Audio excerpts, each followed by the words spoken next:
1, 2, 3, 4.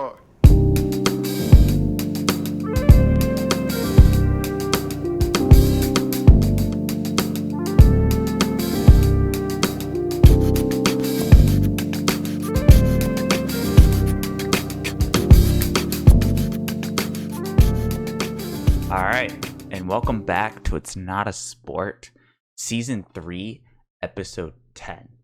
So, we got some cool, interesting news this week. Some really small bit stuff, and then we're going to be talking about kind of the big announcements in the video game industry this week, which was EA's press conference.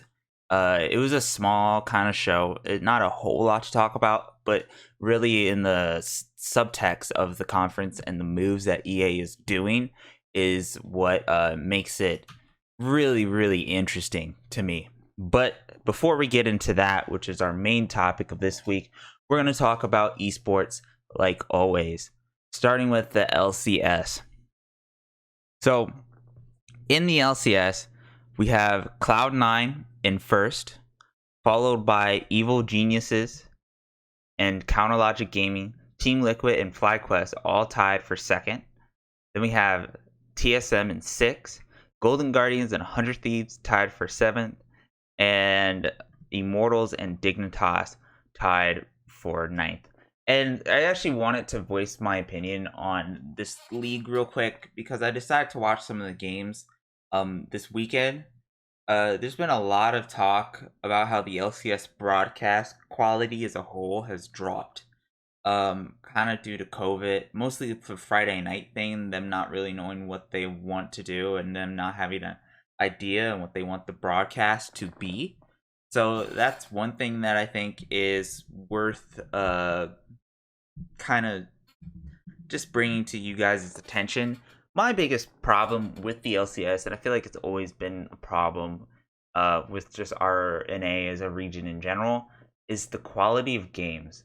When I was watching these games, first off, the games themselves are so boring and so uninterested to watch. And this isn't because of the casters or anything like that. It's really just because of the players and the level of skill that they're so uninteresting to watch that you have to kind of, I feel like, go to one of Riot's co-streams to actually be entertained because the games are entertaining.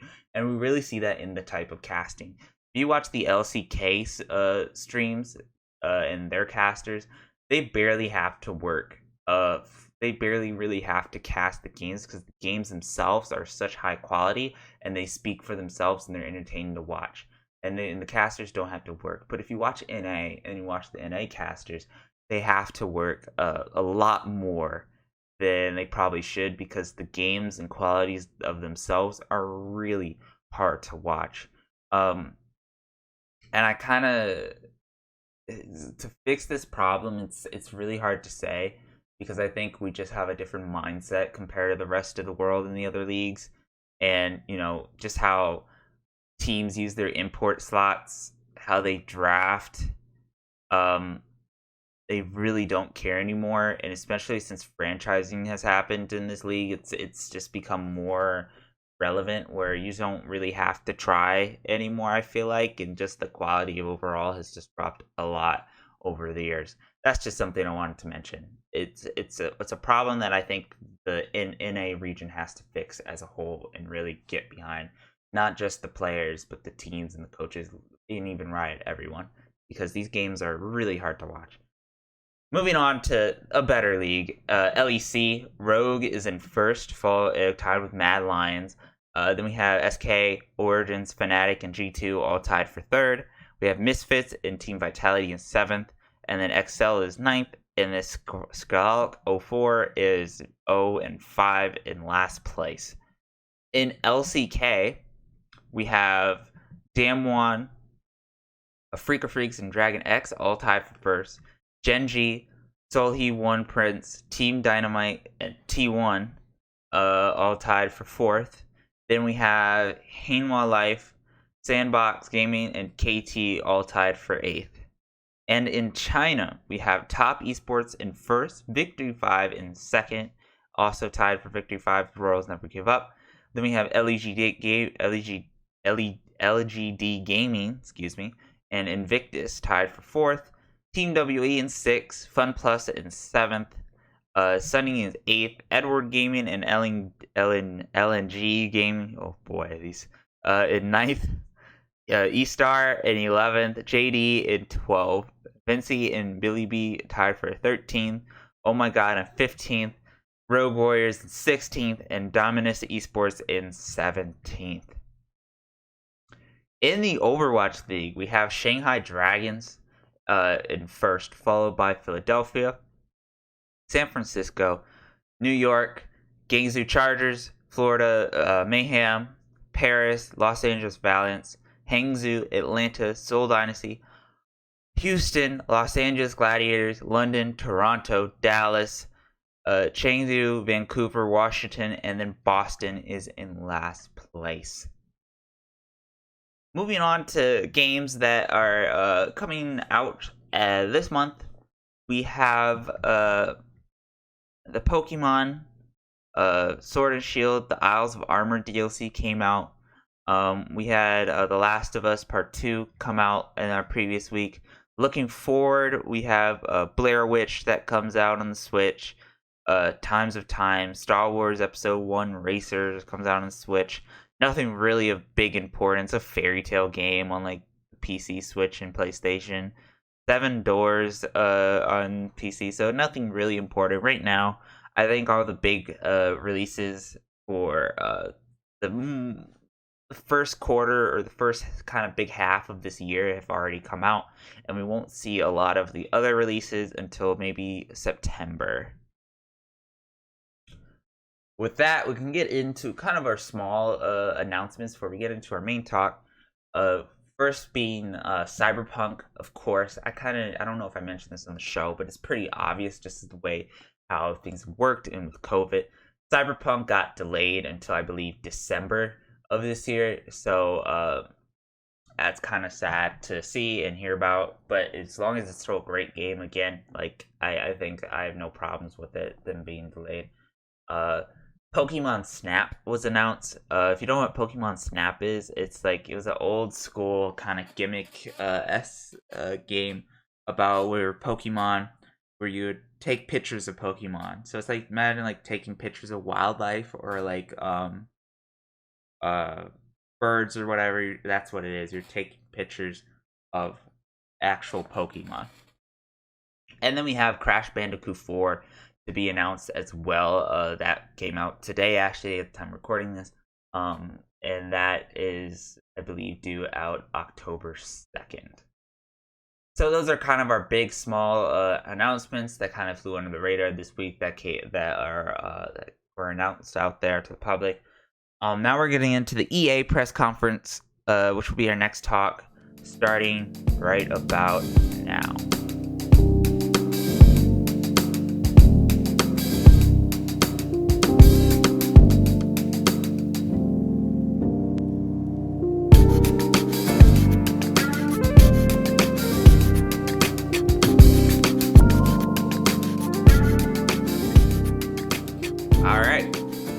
So let's get into some of the big announcements and how they started out the show.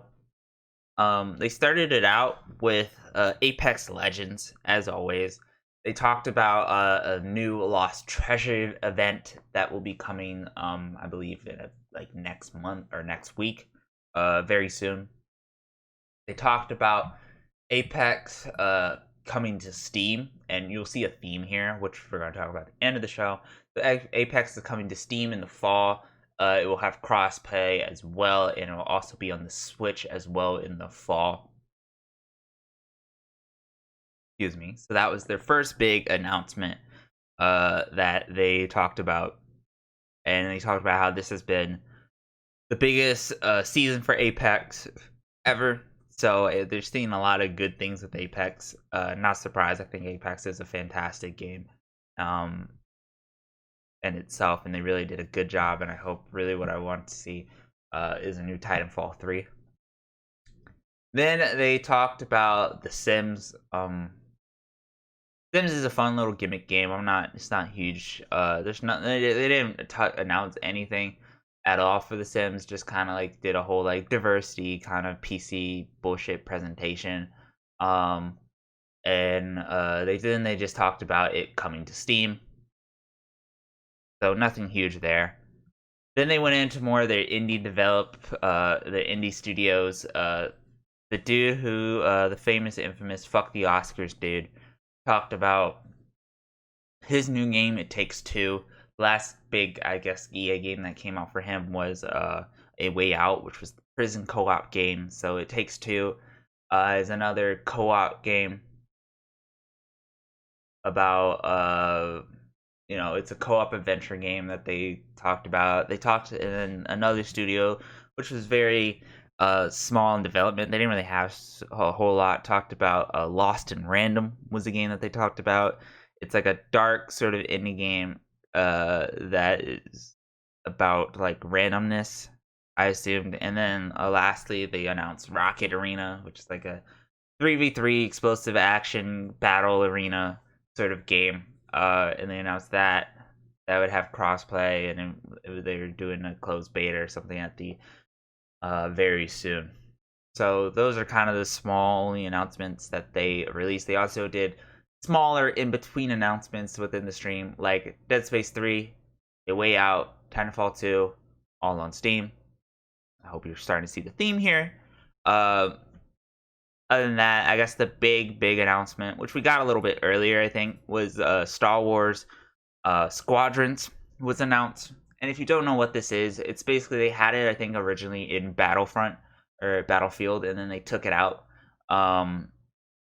It's basically dogfight simulator. You're flying your ship around, and you're attacking, other enemy ships. It's in Star Wars, so it's a flight simulator essentially. It looks really cool. I'm happy, that they did it. And one thing that really stuck out to me is just how much detail they put into like the HUD, where like it seems like in the game you're gonna have to manage your engine power.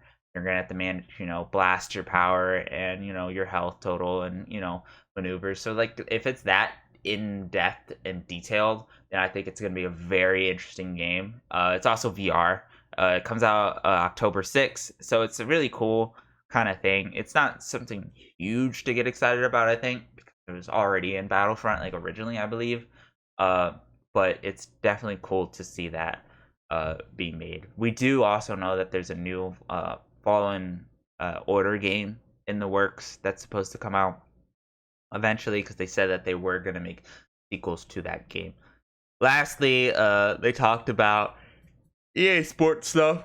That kind of demonstrates my mood to EA Sports. Nothing big here. It's honestly the regular, Madden next gen, FIFA next gen. Cool.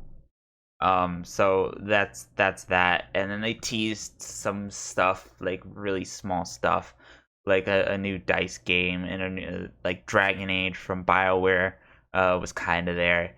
And then their big announcement to end the stream was, of course, Skate 4. They just again they didn't show anything. It was just like, oh, we're working on Skate 4. So that just again tells me that it's very, very, very, very early in development. But people have been like calling for Skate 4 forever. For like the last forever, like whenever I'm in Twitch or Twitch chat or Twitch stream, the chat's always like Skate 4, Skate 4, Skate 4. So Skate 4 is nice to see. Overall, the stream was kind of silly and goofy like they always do. I don't know, like that's just kind of EA's flow of things. It's just kind of low key, silly, goofy stream. But it was definitely, I think they nailed it. They got out what they wanted to say and wanted to do. Now we're gonna talk about the themes of the show. So first off, I want to say, if you don't know about EA, no matter what hate you get, no matter or they get, no matter what your opinion of them is, they are one of the biggest publishers out there in the gaming industry. EA is gigantic, and I believe their stock price is even bigger than Activision Blizzard. So they are huge players in the gaming industry. And usually if you want to play any of these games, you have to download their client, EA Origins, which was terrible. It always had to be updated. It was laggy. It was just a disaster of a client. It was really bad. My biggest thing, right, when Apex first came out at the beginning of last year, and people were like, dude, you need to check out this game. I was like, oh, cool, I'll check it out. And then they're like, it's EA, it's Origins. And I'm like, I have to download Origins to play it? Origins is such a turnoff for me that I don't even want to play any of their games unless I really have to. That's how bad Origins is. So, now, if you haven't noticed, over the course of the summer, EA has been releasing pretty much every game on Steam. Every single one. We can look at it now. Slowly and surely, they've come up with, and even these announcements, The Sims is on Steam. The old, I'm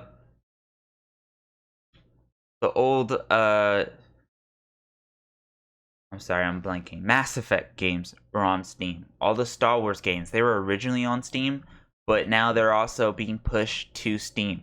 We have Titanfall on Steam. We have A Way Out on Steam. We have Dead Space 3 on Steam. So we have a lot of these games being pushed to Steam by EA. Now, what does that say to me? Well, it says two things. It says that they either want to grow their market. They know that people aren't playing these games on PC because of Origins. They know that's a problem. So they either want to grow the market out there and make them, by putting them onto Steam, which is a platform that they will play. So by putting these games onto Steam, they know that they will now reach a market of people that they were not reaching before. That's the first thing. The second thing is that they probably know that EA or Origins itself is not really that successful. They know the problems with it. They know they don't like it. They know that it's a lot of people just do not like Origins as a whole. So they're pushing their games out there. But we see that right here, you have to still have the Origin client installed. So they actually did this, I believe, with Star Wars. Star Wars was the first one. Star Wars came out last year, right? And you could buy Star Wars Jedi Fallen Order on Steam. However, I bought it on Epic. However, you had to still have the Origins client installed. So it's kind of like third party within third party. Just like how Ubisoft is. If you buy a Assassin's Creed game on Steam, you still have to have it on Origins. So it's kind of a layer within a layer.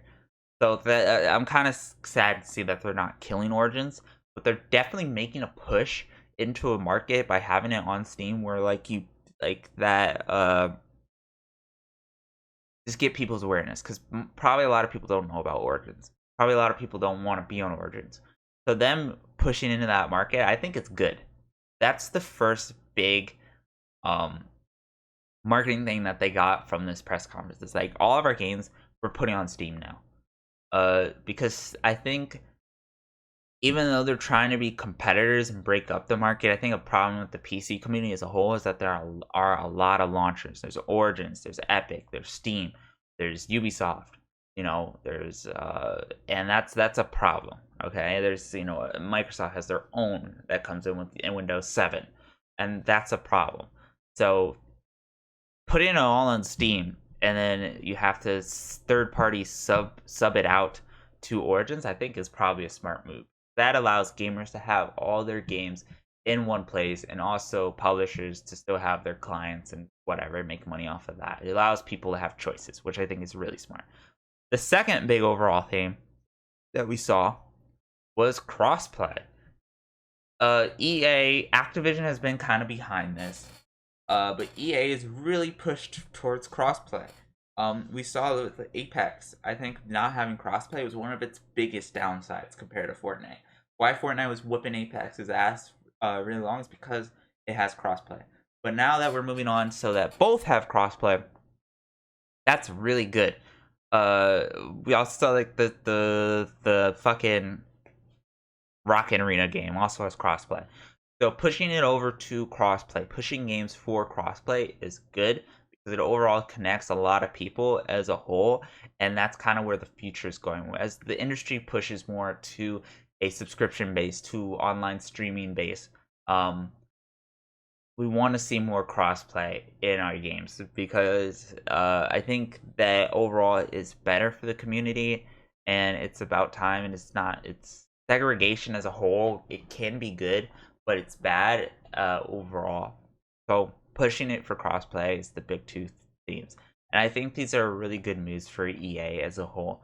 I think the next one I would look forward to from EA is kind of what the games are. What they should have done in this press conference, I think, uh, the only new announcement games they had was like Star Wars, Squadrons, and like some of the indie games, and that's cool. They should have probably talked about, even though I think it's very dangerous to talk about it, they should have talked about Anthem for one, because they said that they haven't given up on it. So I think they should have talked about Anthem. I think they should have talked about because I think they had so many big releases last year. They're kind of stale on this year, so so that's why they didn't have a huge announcement for games overall. Especially, I think that's kind of smart going into 2021, where the industry is going to be really fucked up because of this year and how production went. So that's one thing that I think to keep noteworthy of. But I'm just gonna wrap this up here because I think EA really did a good job on what they wanted to accomplish. I think when they did the show, I know that people care about Apex, so they gave us a little Apex something. No one really cares about The Sims 4, so but at least they announced it like they always have to. They did some of their indie stuff just to say that they're there and they're doing it. They announced a Star Wars title because they have that IP and it's one of the biggest IPs in the world and they should use it. And then they kind of branched over their sports stuff. As long as just teasing the next BioWare games and the next Dice game, and of course Skate 4. So I think they did a good job overall, given the circumstances of this year as a whole.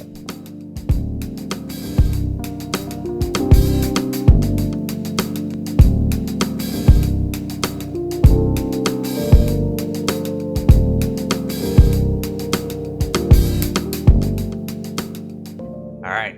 And thank you for listening to this week's episode of It's Not a Sport.